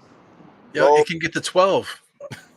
Because everybody has their favorite. It can get up to 12 players, man. It could get up to 12. It could get up to 12. But if them young boys, if they come out busting ass, training camp and preseason, and actually play, if they play as hard as much as I'm defending them, then yeah, I feel like we could definitely win 50 games. Then that makes people like me and you fools, because we just shit on Tom Thibodeau every chance we get. Now Tom Thibodeau could be like, all right, fuck you. I was watching film. Well, yo, like you were saying, like next year, like the guys, they can't get worse. They got to get better, right? I mean, being a Knicks fan, once you're a Knicks fan long enough, you've been done seeing it all. So I mean, like back in 2005, 2006. I mean, we had Eddie Curry, Jamal Crawford. We had Jackie Butler. Remember Jackie Butler? We had a bunch of freaking young guys: David Lee, Nate Robinson, Quentin Richardson, and we ended up getting worse. How the fuck did that happen? Stephon Marbury. We had a bunch of freaking guys. How did we end up getting worse with that squad? And we had like plenty of vets. We had Matt Barnes was there, but Matt Barnes was pretty young then. Channing Frye was there. I mean, we had a bunch of guys. What's the guy I'm looking at? Antonio Davis. We had Antonio Davis on the team, so we had enough guys. We had Malik Rose. Why did we lose that year? Amy Udoka was on that team too for the Knicks. Yeah, honestly, infrastructure. Yeah. Infrastructure. That's the only way you could lose with that much young talent. Yeah, infrastructure gotta like the players, the personalities, all of them gotta want to win. When your infrastructure is bad, you lose. Yeah. You don't need a losing environment. You got losing players, losing mentalities. Dudes just not competitive. You don't want losers on your team. So that's what happens, man. Especially if you don't got the coaching.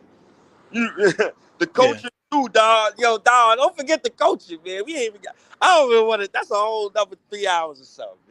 No, but listen, that year that I'm talking about, Larry Brown was the coach. Oh my fucking. And then the year before that was Lenny Wilkins.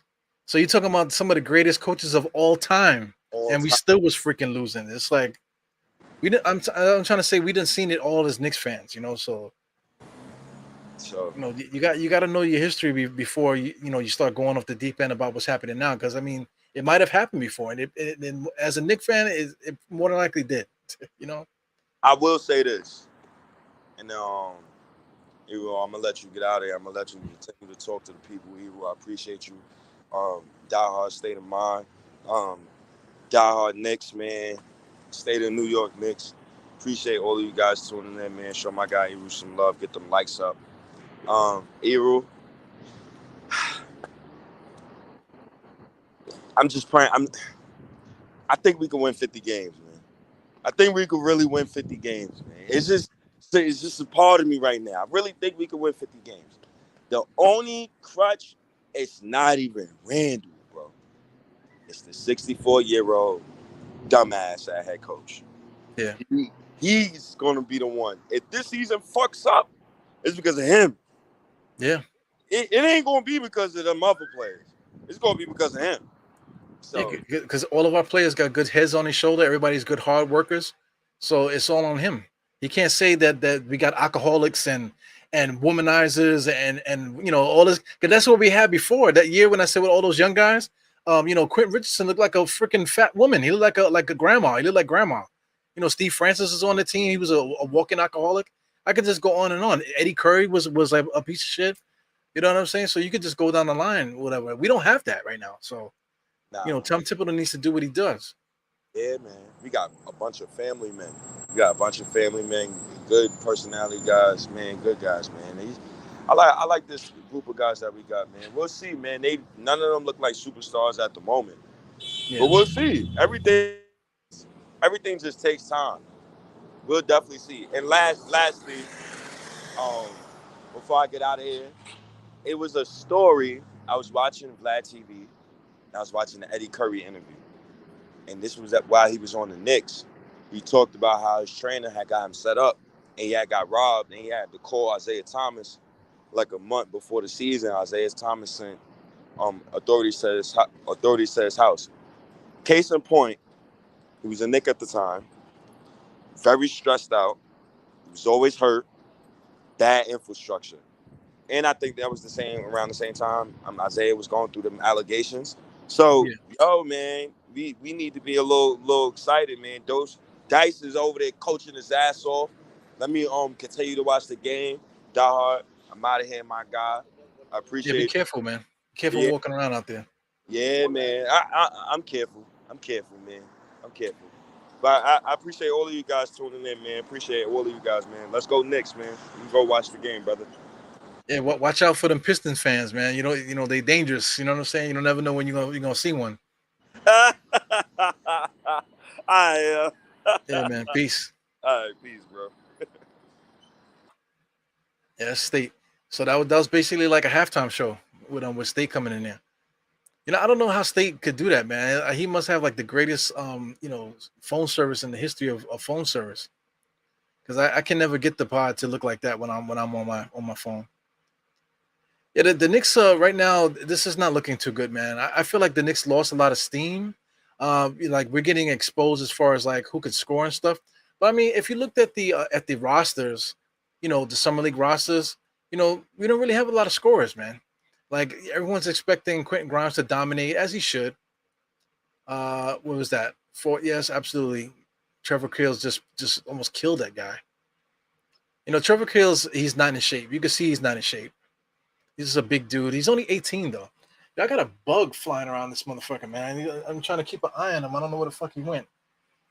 Anyway, yeah, man. So I mean, we just don't have anybody that can put the ball in the basket. And then just adding defense to defense, they seem like they have more scores than we do, or just guys that are able to get fouled. So I mean, it comes back to the point that I was making earlier about the defense and the offense. It's like, yo, we need defenders, yes, but we got to score, fam. We got to score. Quentin Grimes is good for one thing, but like, in the mix of adding him to a Julius, RJ, and Jalen Brunson, what he does makes sense. As far as like keeping everything, uniform and stuff. So that does make sense, but you're definitely gonna need that extra firepower coming off the bench, especially with injuries and stuff like that. So now we into like a 9-point lead right now with 6 minutes left. So anyway, for those that watch halftime to crunch time, I usually say like around the 6-minute mark or so. That's when the Knicks, if they're gonna make a run to try to come back, they got to do it now. So right now the Knicks they just catching the ball and going 1-on-1. Trevor Keels just threw up a shot and it went in. Trevor Keels, I think Trevor Keels has all the tools to be a good player. He's gonna really need to sit down and really be evaluated coaching wise. They really need to break him down and build him back up. They're really gonna have to break him down and build him back up. He has a good IQ, I want to say, good IQ. A couple bad shots, but he's a rookie. He's only 18. But he has a lot of good things going for him. So but what for him, if he really wants to be that guy, because I think he can eventually, let's say like when Fournier really gets to that age, when he gets to like 31, 32, probably like 32. When Fournier gets 32, then we're gonna have to start looking at this kid Keels as if is he gonna be a guy that we could call up, because we hope at that point that Quentin Grimes is already up, you know what I'm saying, and hope Cam is already up. So then now we need to call on a Trevor Keels to take that other spot. So I mean, he has a lot to grow, man. I don't know if he's going to be able to do that. So anyway, I'm gonna put the score back up here, 71-65 right now, with 5 minutes and 54 seconds left. I want to win this game, man. Staying up until 1 o'clock in the morning, this is not worth it to lose, in the summer league game. But even though I love talking basketball, the state came on here, we got to talk a little bit. So I mean, this is great for me, man. I love talking basketball. Like I can't stop saying it. I freaking love it, and I appreciate you guys that are listening in also, because like I said, I can't deal with the analysis at these things. See, respect to people that actually went to school to broadcast and stuff. I'm just a guy, I'm just a guy and whatever that this has a problem. I have a fucking problem. You know what I'm saying? So I have no problem being a ham in front of a camera. I have no problem talking to myself. You know what I'm saying? Sorry for that. I'm cracking open another can of soda here. But I don't have no problem doing this stuff, man. So this is different for me. Other people don't have that in them. So I mean, this is like a sickness, so it's all good, man. So I appreciate you guys wasting your time to hang out with me. Rather listen to me talk than somebody that's actually professional. So shout out to them. Like I said, no disrespect to professionals and stuff, but when it comes to sports, man, you can't like say that I'm an expert because you went to school. You don't go to school to become an expert at basketball. It's like I don't know about that. It's like you know, and then also too like for those that wonder, because I had some people hit me up and asking, "Yo, how come you don't do interviews and stuff?" I don't do interviews because I don't give a fuck what they got to say. That's why. I don't think that like somebody that writes for a newspaper got more knowledge to give to the game than any of you guys. I would rather talk to you dudes, man. I would rather have you guys on the show. Rather than have like say like some of these sports writers and stuff like that. And then a lot of them they carry themselves as if they're know-it-alls, man. I'm like, man, fuck you, man. You know what I'm saying? I know just the same amount of basketball as you do. Like, get the fuck out of here. Like you went to school to be a broadcast journalist, or you went to school to like because you wanted to write Nobel Peace Prize articles about quantum physics and shit like that. But guess what? You weren't able to do that, so they put you in the sports section. Okay, get the fuck out of here, man. You know, that's just me venting. But there are guys that do a great job. I'm not gonna knock that.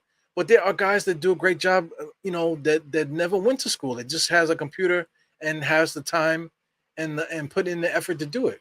So respect to everybody that does that. It's not bigging myself up at all. And it's not necessarily putting those guys down. But this is a different thing, man. You know what I'm saying? Shout out to new media and shit. You know what I'm saying? Fuck what used to happen. We got to start creating the real stories. But right now this Portland team is busting our ass right now. They're busting our ass. This is embarrassing now. Yeah, this is embarrassing. Yeah, man. So I mean, a lot of changes is gonna happen this summer. Like I said, I'm gonna be working to fix the studio. Me and State are gonna be working on different things. To enhance what's happening with this podcast stuff. We're gonna start doing other things to expand it. Like I said, I'm gonna keep improving this. Maybe I can do things to give back. Teaming up with MBK, teaming up with some of the other guys that do spaces to just to because we love it, and I don't think any of us are ever gonna stop doing it. So since we're doing it, a lot of us are that are not just trying to only steal fans and only trying to be we're trying to be the top one. No, man, like a lot of us do it. We all love it. A lot of us fuck with each other. So we're trying to make it better for everybody, man. This is good for the culture. You know what I'm saying? So just tune in for this summer for more stuff that everyone's gonna do together. And let's have some fun, man.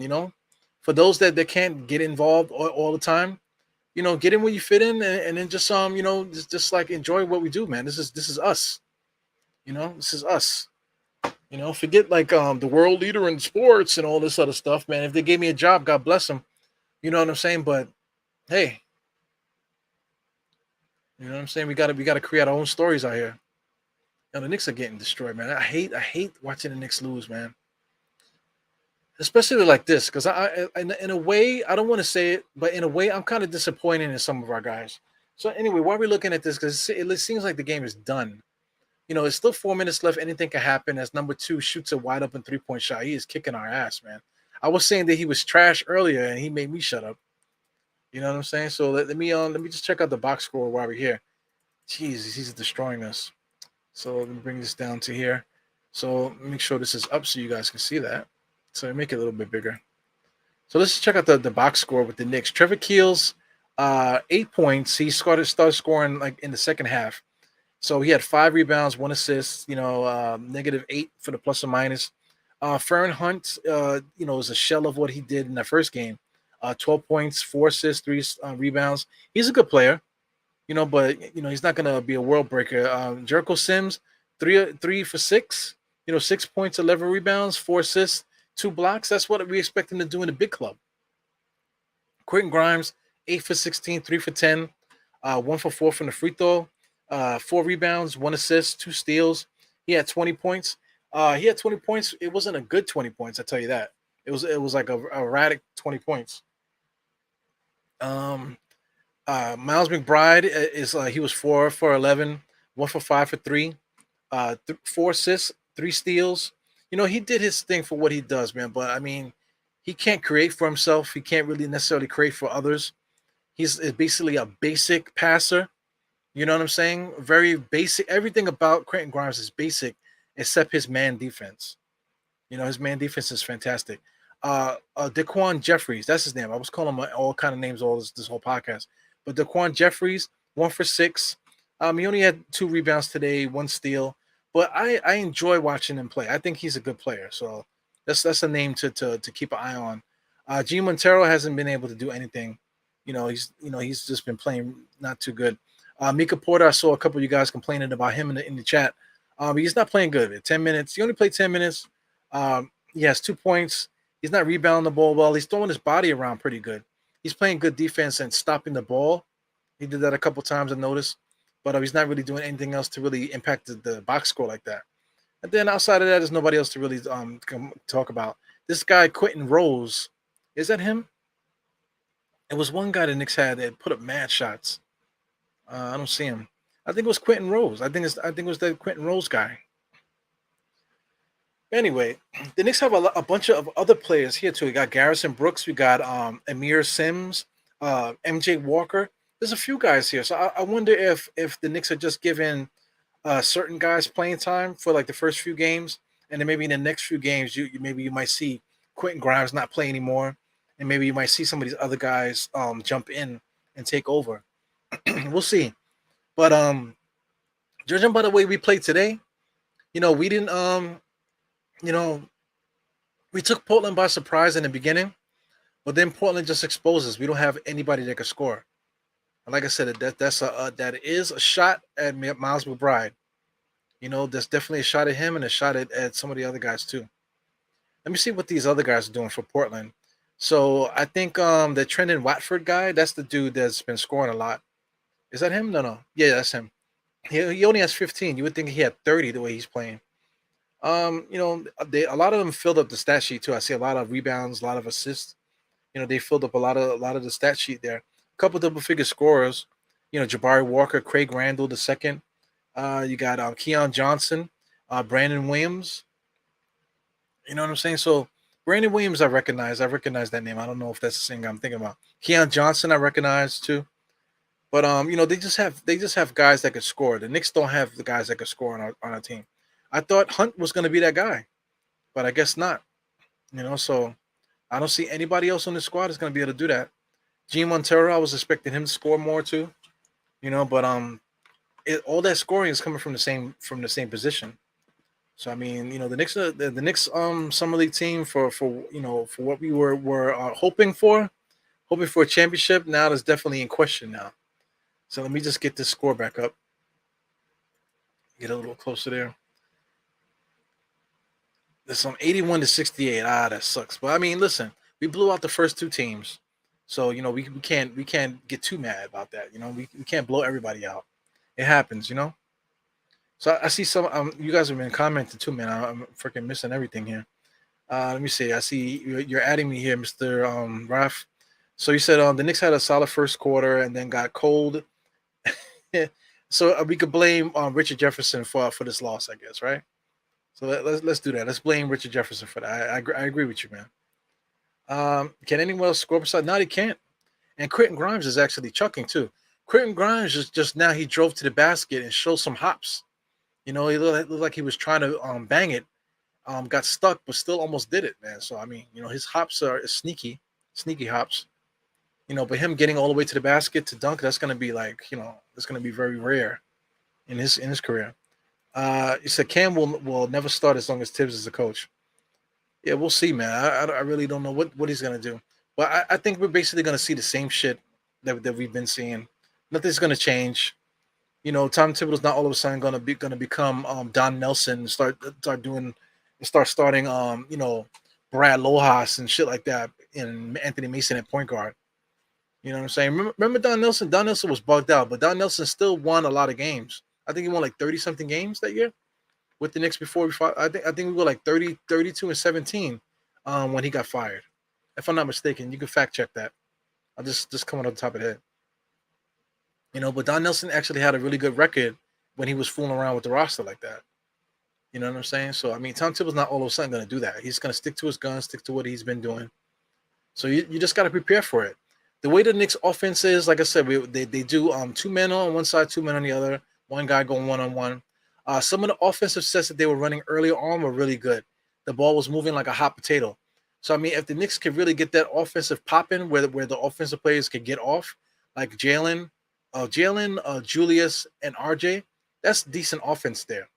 You know what I'm saying? Like we don't need them playing 40 minutes a game, so you can't like harp too much on them starting.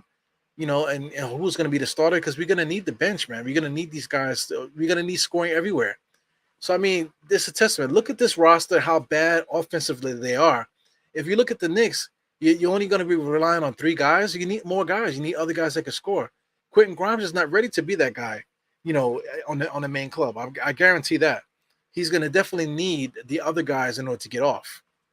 So, that's why I agree that Quentin should probably start at the two. Well, like I said, you still need Cam, man. You still need Cam. You still need what's the name, Fournier. You still need those guys. You still need good players to come off the bench, to be able to put that ball in the basket. Man, the Knicks are not playing good at all. This sucks. Right now, Portland just has more energy now. They're just attacking us the way we were attacking them in the beginning of the game. Yeah, so I mean, in one way, I'm disappointed that we lost, but at the same time, I'm excited for what I see as far as like what could be the future of the Knicks. So if I could say one thing about what's happening, man, just guys prepare for the Knicks not to make a move. I saw you guys talking about Donovan Mitchell earlier. You know, don't look for Donovan Mitchell to save us. I think this is it. What are you saying here? Podcast rumor has it that Tibbs went into the locker room at halftime and gave Dice. I like that. I like that. I think he probably did do that. Let me see. I stayed. Yeah, I stayed up late too, man. Yo, it's about to be 1 o'clock. Yo, I have to literally be at work at 6. So I mean, like, as soon as I finish it here, I gotta just go to bed. Hopefully, my wife is like snoring or something like that. That way, I'm not like looking at her. But chances are, we'll see. I need some sleep, so I can't be fooling around tonight. So anyway, we're down to a minute, 44 seconds left on the game clock here on the screen. But at the moment on my screen, I'm still at the 1 minute mark. I just crossed the 1 minute mark. Just before I still playing defense. Number two, that dude number two, he really thinks that he's like Kevin Durant out this motherfucker. This guy, Jericho Sims, is still diving for the ball. And here goes Quentin Grimes with little sneaky points there. So he's going to finish with like 22, 24 probably. He just scored and just got fouled. So I think that'll be like 23 points if I'm not mistaken. So if he has 23 points, he's basically going to finish summer league with a 24 point a game average, or at least a 23 point game average, I guess, if you do the math. No, he has 24, so this is 25 actually. Oh, he missed it, so it's 24. All right, so he's going to average 24 points a game in summer league. So I think this should wrap it up. He shouldn't play another game in summer league. I think he proved it. I think he proved what he could do. So it's time to give some of these other guys a chance now, and to just let Quentin Grimes enjoy the rest of his time in Vegas, and and then just prepare for get ready for that off season. So because I mean this is a success for Quentin Grimes. So I'm looking for everybody's looking forward to big things with this guy, man. Let me see. You got question. Iru, any other summer league team that play back to back? I don't think I'm not sure. I'm not sure because there's so many games, and that's something I need to look at. These games are still you can still watch them on ESPN. So I'm gonna see if I can go back and watch some of these games. I'm just intrigued by some of these players. I'm gonna see how they played. You know, Yo, man. I don't know, man. You were watching on the way home, man. That's a true Knicks fan there. So be careful walking around with your hands staring in with your eyes staring in your hand, man. You know what I'm saying? Get back to back. Yeah, that was a dope one. Yeah, me winning. Got Tom Thibodeau's playbook. So anyway, we're basically done, man. 40 seconds left in this game, man. Thank you guys for tuning in. Thank you, State, for popping in. Giving us your 2 cents about stuff, man. Us kicking it back and forth. I appreciate you, man. One thing I want to mention too, because somebody mentioned it in the last podcast. They were talking about like, oh, are you guys good? Whatever. And my thing is like, why wouldn't it? Why wouldn't we be good? You know what I'm saying? Like this is like it's ridiculous. That people always starving for some kind of like negativity all the time. Everything doesn't have to be negative. Things are the way they should, as you see. You know what I'm saying? So just tune in and prepare for everything that's coming later, man. Like I said, podcasters are starting to organize each other and try to improve this thing and make it better for everybody, man. So I'm glad you guys are supporting, man. But like I said, we're gonna make an effort to make it better. So anyway, I can't sit and watch this. This is like watching somebody get killed. It's like watching somebody get beat to death, and I don't know if I could take it, man. So I think I'm gonna call it a night. 40 seconds left. The Knicks only down by 10. I mean, so should I? I think I'll stay. We only down by 10. Strangest shit has happened, man. So let's see. The Knicks got the inbounds ball coming here. Quentin Grimes gets the ball. It's a turnover. So that's crazy. I just had a thought in my head. Imagine if Quentin Grimes caught it, pulled up and shot it. Now it was a 7-point lead. You know what I'm saying? Imagine if they get a steal. Now you're talking. You know what I'm saying? So let me not disappear so soon. Because I would hate to lose to miss like a close game like that. Quentin Grimes still playing good defense, passing lanes and stuff like that.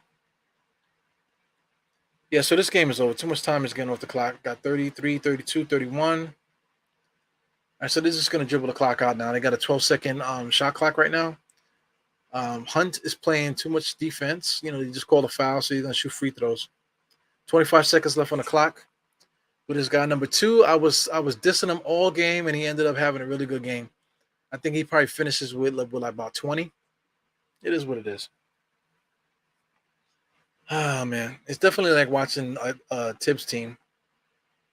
Yeah, but like I said, you can't be too mad because if you look at the squad, who's going to score? You know what I'm saying? Who's going to score? But it is embarrassing because we do have second-year players that are playing against guys I've never seen a day in my life, and we're getting our asses handed to them, to each other's right now. Deuce is driving, goes straight to the basket, laid up. It's a 9-point lead. Grimes is still playing defense. He fouls. This is bullshit. 16 seconds left. So I want to get out of here, man, but I don't want to like turn my phone back on tomorrow and find out the Knicks won and I missed it. Yeah. Okay, no, we're back in the lottery next year. Yeah. I hope not, man.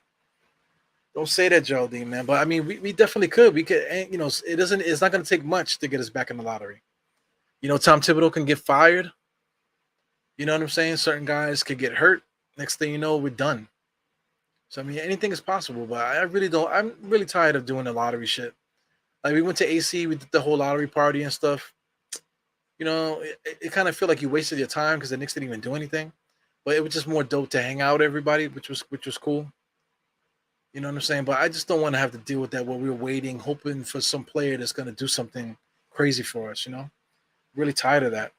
16 seconds left. I don't know why the Knicks are fouling and playing that game. Let's let the game go, man. This is Vegas, man. Right now, it's 1 o'clock in the morning now. So over there, it's 11 o'clock. So I mean, the clubs over there are about to close soon. So I mean, what the hell are they doing? MacGyver says, "What's the score?" It's right on the screen. Ain't it? Can you guys see the screen? It's 88 to 77 right now on the screen. Can you see the screen, Geraldine? 88 for Portland and 77 for the Knicks. Yeah, man. If Tibbs and Fournier, I don't know. So anyway, we had a commercial break, man. This is crazy. This foul shit. Like, why are you doing that? Let me see something here. A few moments later. Let's mess around with some of these audio things that I have here. Yeah, let me not mess with that. It's too late at night for that bullshit. So anyway, 16 seconds left, 16.5 seconds left in this game. The Knicks got the ball. They're about to get the inbounds, or are they shooting free throws still? All right, so as the Knicks got the ball in the half court, they should just inbounds the ball and just hold it. So was that Deuce? Deuce is no, that's I don't know who's bringing the ball in there. It's interesting that Mark Jackson has been sitting sideline, like right there. So Keels is inbounding. Deuce McBride gets the ball and he turns around and shoots it. Lord have mercy. Please do not foul. Lord have mercy. Let it go. Like I said, I'm not sure if anybody mentioned it today. You know, who's gonna mention it? Me. I mean, but Mark Jackson is sitting courtside. He sat courtside the whole game just to watch. So that's interesting. Is Mark Jackson going to be added to Tom Thibodeau's coaching staff? You know, that's interesting. Portland going to be adding him to the coaching staff? Makes you wonder, like, because it is odd that he's there. I think both coaches could use another coach in the mix. So I mean, but if Mark Jackson comes to the Knicks as an assistant coach, that's going to open up so many freaking conversations there, man. So anyway, shout out to everybody that tuned in. I really appreciate you guys listening to me babble back and forth, listening to State. Also, man, Richard Jefferson's a dick. Knicks lost. Once again, thank you guys for tuning in, and I'll see you guys next time, man. Tomorrow, I might go on with Evergreen tomorrow. I think Evergreen called it a night because he didn't hit me back. But me and Evergreen might come on tomorrow and talk some Knicks. You know, so anyway, tune in for more Knicks content. Please like, subscribe on the way out, and I'll catch you guys later, man. Have a great night. Peace.